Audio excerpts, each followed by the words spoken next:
Hi everyone. Today we're going to listen to Brer Rabbit meets Brer Lion, an African American tale.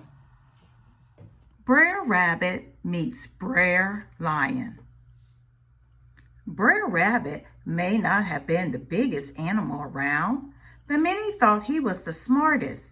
Some animals liked him, others spent their waking hours trying to figure out how to get back at him for his tricky ways. But there was one thing you had to say about Brer Rabbit. He had big brains. Animals paid attention to him, and some even thought he was the boss. Then Brer Lion came to the neighborhood.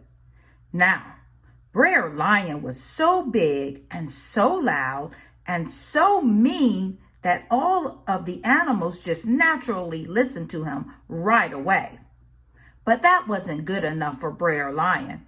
He wanted to be the boss. So one day he made a big announcement. He said that he was going to eat one member of every animal family around. Well, the animals all started crying and moaning when they heard about that. Naturally, Brer Rabbit didn't want to get eaten, and try as he may, he couldn't make himself all at all comfortable with the idea of a member of his family getting eaten either. He passed the time planning and scheming.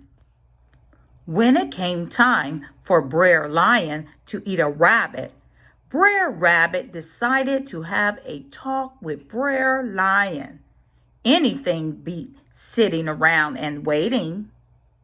On the way to Brer Lion's, Brer Rabbit was planning and scheming.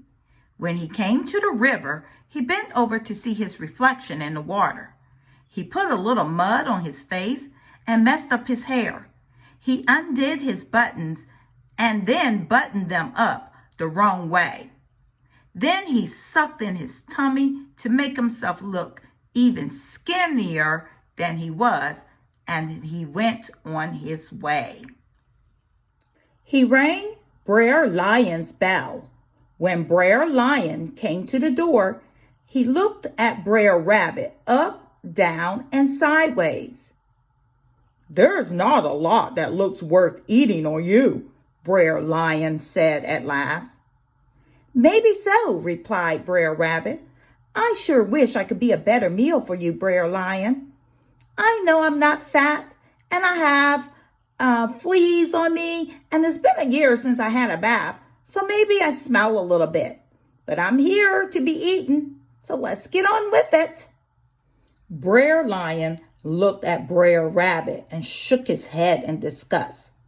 "You're so puny that I'm going to have to eat your entire family to get one satisfying meal," he said. "Maybe so, Brer Lion," said Brer Rabbit. "I sure wish I was as fat and healthy as the creature I just saw at the river on my way here.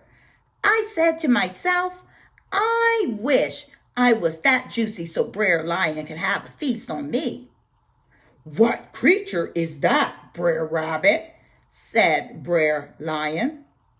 "I didn't ask his name," answered Brer Rabbit. "My mind was too full with the idea of being your dinner in a few minutes, but he sure looked tasty." "Bring me to him," said Brer Lion. Brer Rabbit let his head hang low.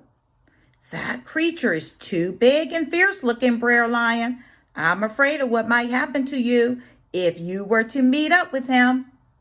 That got Brer Lion upset. "There's no creature too big and fierce for me, Brer Rabbit. Bring me to him," he roared. So Brer Rabbit brought Brer Lion to the river. He looked into the water. "That creature was around here somewhere, Brer Lion," he said. Brer Lion walked up and looked in the water himself. And sure enough, he saw a big creature with a long mane looking back at him. Brer Lion roared, and sure enough, the creature in the river roared back. Brer Lion showed his teeth, and sure enough, the creature in the river showed his teeth. Then Brer Lion got so mad, he jumped in the river head first. Now, Brer Lion might have been the biggest and fiercest animal around, but he didn't know the first thing about swimming. He was thrashing around, headed downstream when Brer Rabbit waved goodbye. Brer Lion knew better than to come back that way. That night, all the animals celebrated. Even Brer Lion was no match for Brer Rabbit's big brains. And nobody was more pleased about it than Brer Rabbit himself. The end. Okay, boys and girls, let's answer some questions about the story. As I ask the questions, I want you to pause the video to answer the questions out loud. Number 1, in the beginning of the story, what did Brer Lion tell all of the animals? Number 2, why did Brer Rabbit put mud all on himself and try to make himself look skinny? And number 3, how did Brer Rabbit trick Brer Lion? Okay, everyone, that's the end of our story time. I hope you guys enjoyed the story today.